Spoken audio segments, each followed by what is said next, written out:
Welcome to the Silver Mature WomanPreneur Podcast, a podcast for and by women over 50, providing faith-building strategies for female entrepreneurs looking to achieve higher levels of productivity, capacity, and growth, where we strive to focus on God's agenda while building our businesses to serve our community with excellence. Welcome to the podcast. Absolutely be thrilled to. How did this happen? How did we wake up and we're in our, 50s and above? One of the things that has been so interesting to me, I've been coaching now since 2010. I've been a work-from-home mom now for, holy cow, getting close to 20 years. I guess I shouldn't call myself a work-from-home mom now. I have an empty nest, although my Josie counts. I think my puppy counts. So I am a work-from-home mom. You are. But what ends up happening is with age, fingers crossed, comes wisdom. And what I think has been so interesting is now being able to look back at those of us who are women, who are entrepreneurs, the journeys that we've been on, and how much we pile on ourselves, how society, culturally, being, whether we fall into, baby boomers or Gen X, how we have just been raised in an environment and in a society where we just did all the things. We just did all the things, and there was a certain list of things that you needed to check off. Get married and have kids and whatever. And it's really interesting now in 2021 to look back and go, well, that was kind of a crock.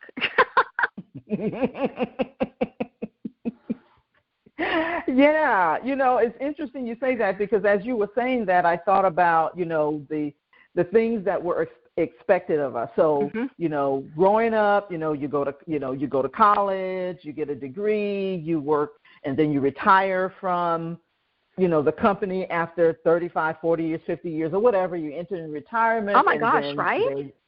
And there you go. Yeah, and that just not only is it not realistic, but now it just isn't possible. Absolutely. Yeah, it just isn't possible anymore, which is why I love the fact that I'm seeing so many women that are in their 40s, 50s, 60s. They're becoming entrepreneurs for the very first time, and it's so fun to watch. And it's also fun to, it's also fun to be a part of it.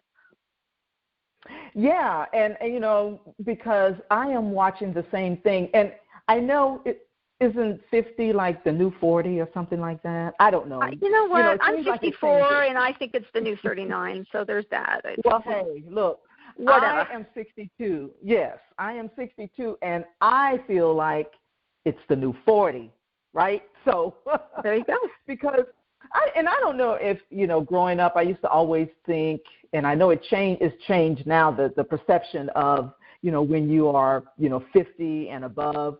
The perception when I was coming up was like, man, they're old. Oh my gosh, I remember when 30 was old. What the heck was I thinking? I know, right? But I think the thing was, of course not. We live longer. We are, doing more things. It's like we came to the realization that, life doesn't end after 50. There's no, like you were saying, that's not even realistic to think that, you can follow those steps and that be like the same result for everybody, right? Because everybody has their own different path and their own, desires, their own, different careers and the way they want to do things. And quite honestly, some of us don't even realize it until our 50s. It's like, that is not what I wanted to do anyway, I didn't know what I wanted to be when I grew up until I was 40. Actually, I take that back. I knew what I wanted to be when I grew up when I was 10, but, the world let me know that wasn't a possibility. And so waking up in my early 40s going, wait a minute, I can totally do that. People make good money for that. Let me go do that now is really fun, because I think that, again, like we were talking earlier, women, we're just checking the lists. We're checking, we're looking at the list going, okay, I did this, and then we're empty nesters, and it's like, well, wait a minute, now what? Right. Now what? Now what do I do? Yeah. And it's been really fun to watch so many women jump into that. Oh, well, you know what? I always wanted to do this. I got sidetracked. I have an amazing family. I have an amazing husband.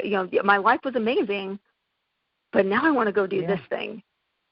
Yeah. Now, you just said something that kind of prompted me to ask this question. So, did you always know? You said at 10 you said you were at 10 years old when you knew what you wanted to do. Right? So, how did you process that? So, how does that work when you don't get to do it? So well, let me ask it this way. Did you not get to do it? Did you lead into it? How did that all kind of pan out? Well, so here's the Reader's Digest version is, when I was a little kid, you know what? I had a YouTube channel before there was a YouTube or the internet or anything. I grew up with a mom who was always dragging me outside, go play, go get fresh air. I wanted to just read books, and any time that, like, I was in the tub or anything, I can't believe I'm saying this on a podcast, more than just my inner circle are going to hear this. I seriously would have, like, conversations, like interview people that weren't there, obviously, because I was, like 7 in the bathtub, but I had my own YouTube channel when I was 7, and what ended up happening from there, I used to line up all my dolls and tell them how important they were and how pretty they were and how smart they were, and do things that a 7-year-old would do if they were coaching. And I was the only right-brain kid in a left-brain family, and so I was raised in a left-brain environment, and so I had to get good at things that were in my left brain. Now, when you get good at stuff, then people keep wanting you to do it. So, I go into adulthood, and then I am completely living as a left-brained person, and I'm just not. And the energy that takes to maintain is absolutely exhausting. And so I spent most of my growing up years checking the boxes. I had a good job. I got married. I had kids. I followed the rules. I did what I was supposed to do, which by the time I was in my late 30s was so completely burnt out, I didn't even know which end was up. I had no idea who I was, much less what I was supposed to be doing. And honestly, I don't think I'm the only one. I think a lot of women are finding themselves, wait a minute, I'm a product of my environment, or I'm a product of my situation. I'm a product of, well, who am I really? Wow. Does that kind of make sense? Yeah, it really does, because, even as I think about, my, growing up and everything, and I didn't have a YouTube channel, but I grew up as an only child, so I had to kind of entertain myself. Heck yeah. And I got really good at it. I got really good at it. Yeah. And so I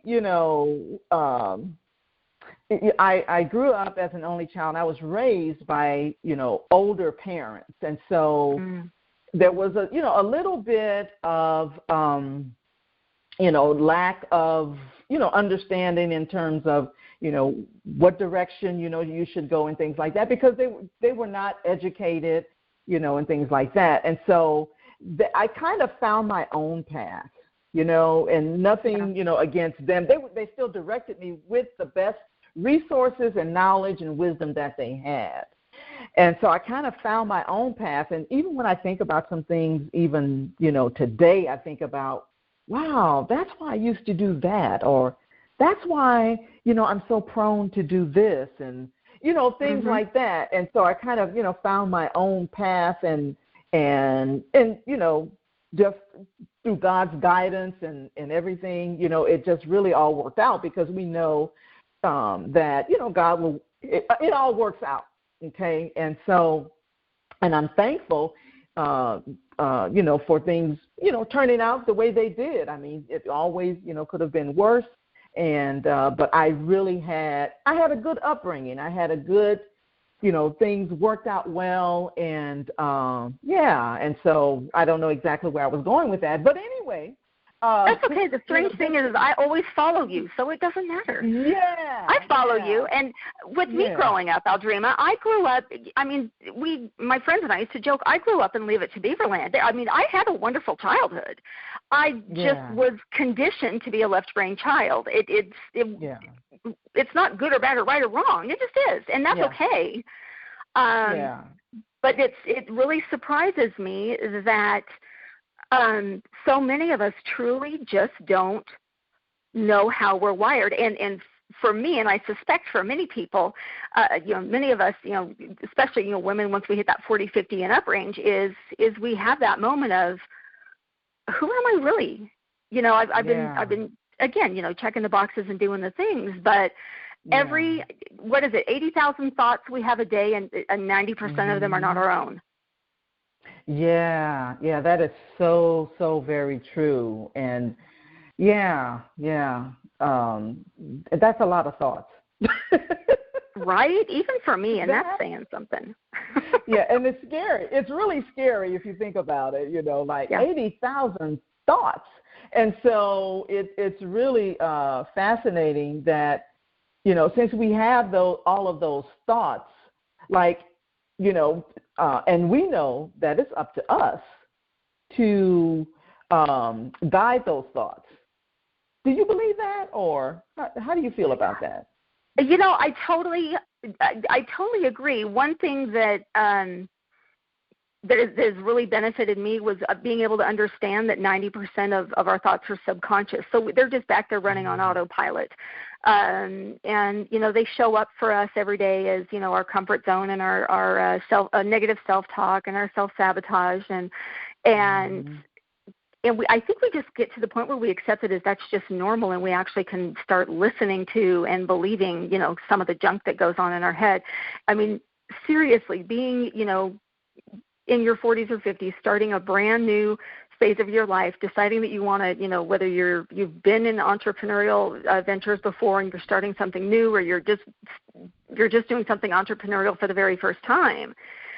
It's, all the yucky stuff is going to start showing up. Anything yucky that's ever been stuck in your subconscious is going to rear its ugly head and ask you, what in the heck do you think you're doing? That is so true. Which makes the journey just, all the much more bumpy, I guess. Yeah, it really is. I mean, and I think, I tell people, for me, I think I kind of found my stride and my rhythm at a later time in my life. I got married when I was 39, so there were a lot of things that I'm actually still discovering about myself. One thing I know is that the entrepreneurial spirit has always been inside of me, because I remember my first entrepreneurial endeavor, and I was in high school. I used to sell snacks to the kids, before and after school, and I would just kind of throw a little sign in the window, now open, snacks available. I love it. And they would stop and buy their little snacks before school and after, I love it. So that has always, been there. So I understood later why it never went away. You know what I mean? It just never went away. It was anytime I was in corporate America or, doing a job, it was like I was never settled on that. And so, it would always pop up, and I knew that I just had to kind of figure this thing out, because I'm not going to be happy. So, Well, and the game changer for me really came, let's see, I'm 54. The game changer for me really showed up when I've always been obsessed with personality assessments. They're fun, and they're engaging, and they're entertaining, and they can tell you a lot. I've always been kind of a brain geek from that perspective. And it wasn't until, personality assessments have been a part of my coaching, for almost a decade now. And I remember going back and taking, different assessments, and they always came back the same. It wasn't until that I developed a relationship with now my business partners, with Ideal Personality, Jamie and Marla Keller. We became fast friends when I moved to Idaho 6 years ago, and 3 years ago I left the assessment.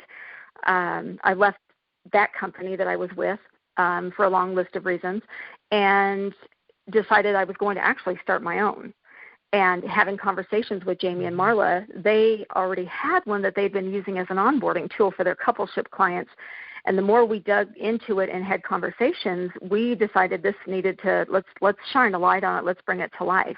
The reason it got me so excited was here I am, 51, 52 years old, and I had no idea what I was wired to do.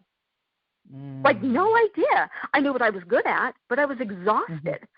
I was in full burnout mode. Like, for me, it was full mental and physical fallout.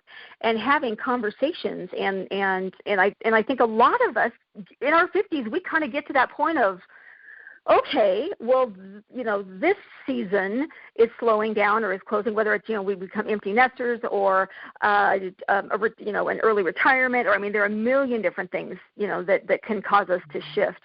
A later in life marriage, a divorce, the whole, big long list. And for me, it was trying to peel back all the layers of why am I so tired? Why am I so why am I exhausted? Why do I feel like I'm 20, 30 years older than I know that I am? What's going on here? And to be honest, I got sick and freaking tired of people telling me it was menopause. I just was done. I'm like, okay, I'm not blaming that on, can I get an amen? Yeah. Yeah, it's like, would you just, stop blaming everything on that? Regardless of where it came from, there's got to be a solution, because I don't want to sit here, with my little blanket on my lap, which ironically I am now, but that's because I can. That's because I can. And just, slowly, trickle off into, non-existence. It's like I got 10 grandkids I want to keep up with. I have a business I'm running. We're empty nesters. I want to go do stuff. My husband and I got married almost 16 years ago, and we blended two families together. So we've never been alone. I'd like to enjoy some of that. Yeah. What blew my mind, Aldreama, what totally blew my mind was the fact that starting to have conversations with my now business partners and understanding what a brain lead truly is and learning about how we're actually wired, that was one of the biggest shifts I ever made. One of the biggest shifts, because most of us at some point in our lives live in survival mode. That's not always a bad thing. It can be, but survival mode is just you do what you got to do when you got to do it to get through a season. Here's what happens. What if we stay there? Wow. What if we stay there? I'm sorry. That is so fascinating to me, because I remember when I first met you, that is the exact conversation you were having with some of the ladies as we were standing around the counter in Salt Lake City. And so, I was like, man, she is really passionate about this personality thing. Like, I am. Well, it's, living my life as a left-brainer and then discovering that I'm like literally the polar opposite has completely changed everything. And being able to sit down and think back, gosh, you know what, when I was a kid, I used to love this. Well, then why don't I still do it? Really, the only difference between us now and us when we were kids is, we're bigger, really. Yeah. We got a lot of life and a lot of experience, and we've grown families, et cetera, but we're still the same person. Yeah. So why do we feel that it's okay to get away from that? Let's get back to that. Let's show up in our businesses. Let's show up in our lives. Let's show up in our families the way that God designed us, and let's get back to having fun and all of the wonderful things that come with that. I was in full-blown adrenal fatigue and severe clinical depression. And a good chunk of it was the fact that I was burning myself out from the inside out. Wow. So let's talk a little bit about, like the mental energy management coaching and, helping women to avoid burnout, and the hamster wheel, and how does all of that stuff connect? Because oh my gosh, I love it. I mean, I know we don't have time, because I know that there is a lot to that, is what I'm saying. But like a little snapshot, how does all of that connect? Oh my gosh. Well, and let's just be honest, Aldreama, you just know that I talk a lot, so you want to make sure that, you keep me on time, right? I'm okay with that. Well, because what we're going to have to do is we're going to have to come back. That's all. We're just going to have to come back, because I know your passion for all of these things, and so we'll definitely, come back and, just kind of dive into some more, about Heck it. But, yeah, I'm always down for that. You know that, my friend. How did all this come about? I started, Get Off the Damn Hamster Wheel has been around since 2010, and believe it or not, yes, that was a download from God. And it was so funny, because I remember I had a gal, the spiritual mentor of mine at the time, and I kept telling her, I can't say that. I can't say get off the damn hamster wheel, because at the time I really wanted to connect with women in churches. And she's like, well, it was given to you, so what? So I was like, oh, okay, let's run with it, because it's the truth. That's what it feels like. And we get so in the habit. It's the day in and the day out, and the lunches, and the getting the kids ready, and just all the things that we do, and we do it on autopilot. And we were not designed to live on autopilot. Yeah. And I realized, and so many women find themselves in this space and in this place of, wait a minute, it's not just me. Mm-hmm. No, it's not just you. Honey, it's all of us. It's all of us in some way, shape, or form. And so the program came around simply because when I left the career that I had been in previously, I was really on fire for helping women build their businesses and build their lives, build their businesses around their lives, and not being focused on their business and then fitting their lives in the cracks. And whether it was a 9-to-5, whether it was building it, their own business, whatever that looked like for them. And what I learned was we all have the same set of problems. We all have basically what boils down to 4 things that we struggle with. And so as my business evolved and the Get Off the Damn Hamster Wheel program, the mental energy management program, I should probably have, a name for my business that I can actually say. Mental energy management program came about. It's been 3 years now, 4 years. When did we first meet, honey? When was Sean's first retreat?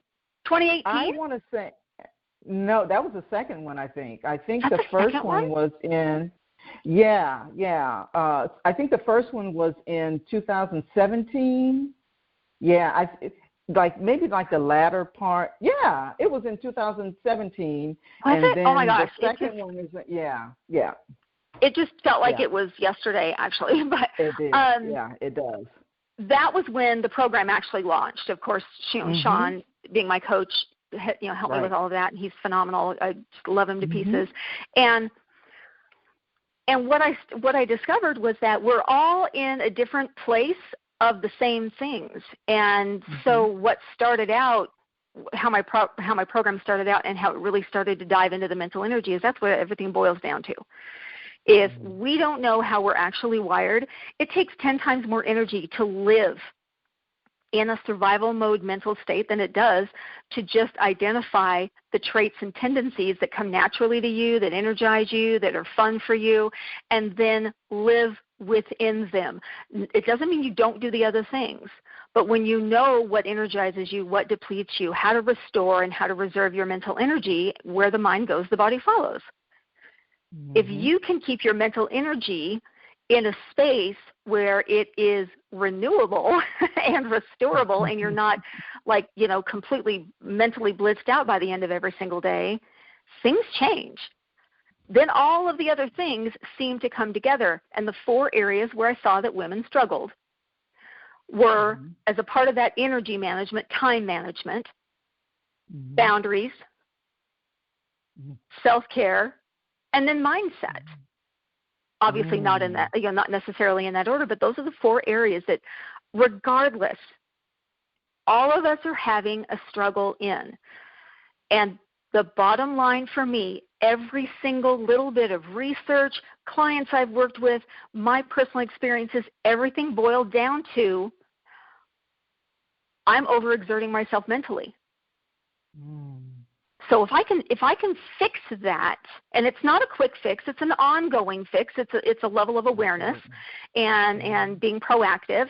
If I can do that, everything else gets so much simpler. Wow. And so that's what I'm on fire with. That's what everybody needs to know is that's where it starts. Exactly. And I didn't mean to interrupt you. I so agree with you, though. Of course, especially in the area, time management and energy. Everything that you said, is so on point. So I wanted to get to one more, maybe 2 more questions. Like, what would you say to your younger self if you had to speak to your younger self as an entrepreneur? What would you say? Oh, my goodness. You should warn a girl. I know. Wow. Is there like one thing, for me, I think I would probably say, Aldreama, it's going to be all right. It's going to be okay. It's that simple, So, yeah. So what would you say? I think the one thing that if I could go back when I very first started this entrepreneurial journey, is I would tell myself, keep going, you're on the right path. You'll get there. You'll get there. Yeah. I felt it in many entrepreneurs that you and I think you and I had a conversation about this at one of the retreats, is sometimes it can feel like it's like we have to keep starting. We have to keep starting. Yeah. We have to keep starting. And that's exhausting. And I think if we can allow ourselves as entrepreneurs, especially at this stage in our life, to look through the filter of, instead of now I have to change, or I need to start again, what if we just looked at it as an evolution? And it took me a long time to figure that out. I have had my own business and have been working from home since 2001, 2? Wow. I don't remember. It's been a while. Early 2000s. So I think it's been 20 years, actually. I think this year it was 20 years. And just being able to look at everything as an evolution, because I think about where I started, and I can probably easily handpick 15 to 20 different times along. I'm actually drawing a timeline with my finger. Can you see that? I don't know why I do that. I can. You can see it, can't you? To where, from then until now, 15 different points along the line of, I needed to evolve there. Yeah, the person I was when I got there wasn't the person that I needed to be to get me to the next point, and then to the next point, and to the next point. And I think we get stuck in the arrival part of entrepreneurship. Wow. That is very, very powerful. Very powerful. Do you have like a couple of tips that you would want to share before as far as business, entrepreneurship? What you have already shared is so powerful. I was thinking, well, what else can she share? Because everything. This is me. I talk to you all day long, girl. Right. And so what are 2 or 3 tips, for women over 50, what, are some, just a few tips in terms of if they're just entering that space at this time and they're over 50, what would you say? Ooh, okay. So tip number 1. For those of you entering man, that's a hard word for me today. Entrepreneurship. Good heavens. I should have had more coffee. At this point in your life, And many people will tell you, read all the books, watch the webinars, take the courses. And I don't disagree with that, but I do want to let everybody know that 90% of those opportunities, while they're wonderful, they were written by, spoken by, trained by somebody who is what we consider a director personality, which means they're a front left brain person. And that person says they're going to make a change, and they do it. They don't need motivation. They are internally motivated. What happens is, especially as an entrepreneur, you're watching different courses and ways to do different things. And you get all excited, and then something in the journey just falls out from underneath you, and you think it's you. It's not you. What if you're wired differently than that director personality? You can still do it. You've just got to do it your way. So be willing to find a way to do things your way. The second thing that I would really, really want to let new entrepreneurs know is, please just show up and do it ugly. Please just show up. People do not care what letters are behind your name. People do not care, if you're wearing, if your business on top and, party on the bottom. They don't care if you wear yoga pants or your hair in a ponytail. They don't care. What they want is the real, raw, ugly, transparent, truthful you. And especially in this season of your life, you showing up as you with your unique experience will change lives. So just show up and be you. I guess those would be the two most powerful things that I would share. Let me tell you something. That is like, I'm just over here like, okay, where's the mic so I can drop it? Because I love you. Because Boom. I'm telling you, yeah. I mean, there is so much that you just said. It's like, okay, so, man, unfortunately, we're going to have to end it here, but I do want you to share how people can reach you. What do you have going on? Because by the time this launches, it'll be definitely will be important that people can reach you, and just kind of share what you got going on. That you may have some way of people connecting with you. You may have a program going on right now, or whatever it is. What you got? Oh my gosh, Christa Pep? So many things. First thing I would really encourage everybody. I've got a free group on Facebook. It's called Get Off the Damn Hamster Wheel. Would love to have you be a part of that. Tips, tricks, insights, and a little bit of encouragement and cheerleading along the way when it comes to those things that trip us up, the things that lead us to burnout. Again, boundaries, self-care, mindset, and time and energy management. So that would be the first thing. Just jump in the free group, enjoy it, engage. I'm live in there, do some trainings. It's great. It's fun. We have a great group of people in there. And the second thing is, and you can find this in the free group, is a link to take the Burnout Barometer. The Burnout Barometer is going to give you some insight as to where your current energy levels are and how close to burnout could you potentially be, and what can you do about it?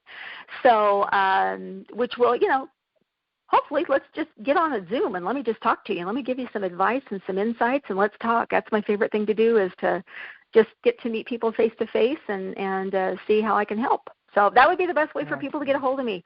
I'm not a formal website fancy person. I'm just, hey, come hang out with me on Facebook. And that is true. That is very, very true. I mean, it's like the person that you hear, those of you that will be listening, the person that you hear right now is the person that you will meet. You're very consistent, and I love that. Oh, thank you, sweetie. Yeah, you're just so stinking cute. Yeah.